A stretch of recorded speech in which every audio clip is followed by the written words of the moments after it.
Ave Regina, Mater misericordiae, vita dulcedo, estes nostra salve. The Lord be with you. A reading from the Holy Gospel according to Matthew.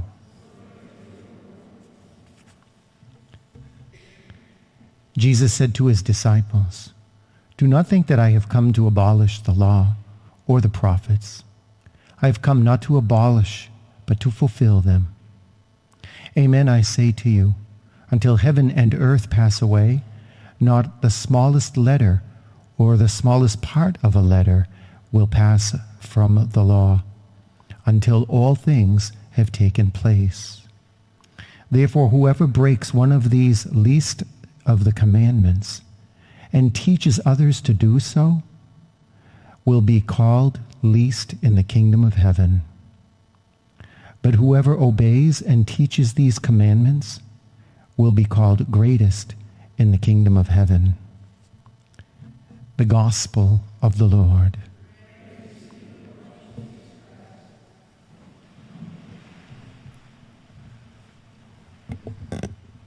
I'm ashamed to admit that as a child, I was not always obedient to my parents.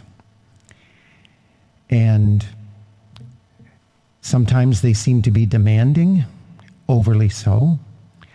However, I would find out later that I was, I can't say that word, wrong. And it happens because it was their responsibility to teach me and my brothers and my sister about what's right and what's wrong. If they didn't, they would be answering to God. However, there comes a point when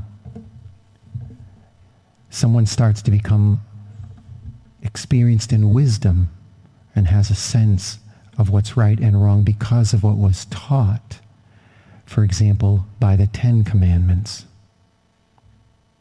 I was at a conference once on marriage, and the key speaker looked at a couple in the front of the aisle, and he asked them a question. He said, "Mr. and Mrs. Smith, do you need a law to keep you from murdering each other?" And everybody was kind of perplexed by that. And the husband, God bless him, he said, "Why would I want to hurt someone I love?"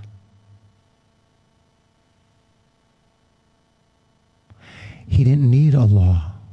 He didn't need a commandment because the higher law is the law of love. And this is what Jesus has come to show us in the gospel.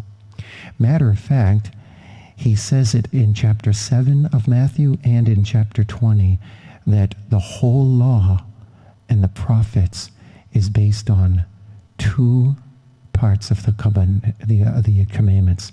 Love the Lord your God and your neighbor as yourself. It's about love. And it's about the highest form of love that we call agape. It's a love where I'm willing to sacrifice my own preferences and desires and needs for the sake of the good of the other. And this is what Jesus did. He sacrificed everything for us by dying on the cross. Strangely enough, during the time of Lent, because of fasting and prayer and almsgiving, we're asked to sacrifice. Not because it's a rule of Lent, but it's a stirrer. It's what stirs the love of one another and of God in us during this Lenten season, to awaken us to the beauty of what God has done for us on Calvary and how he wants to lift us up to heaven. And so, in love for God, in love for heaven, we must follow what God asks us to do, and actually we have to be sensitive to a very, very difficult word. It's called obedience. Obedience to God, so that we will be in the right direction to find our true place in heaven and stand with God, with all the angels and saints to greet us, and experience God's glory for eternity. Why? Because we fulfilled the commandments with Jesus, because we love him and one another. Regina Celi, letare, alleluia, qui atque meruisti portare, alleluia, resurrexit sicut dixit, alleluia, ora pro nobis Deum, alleluia.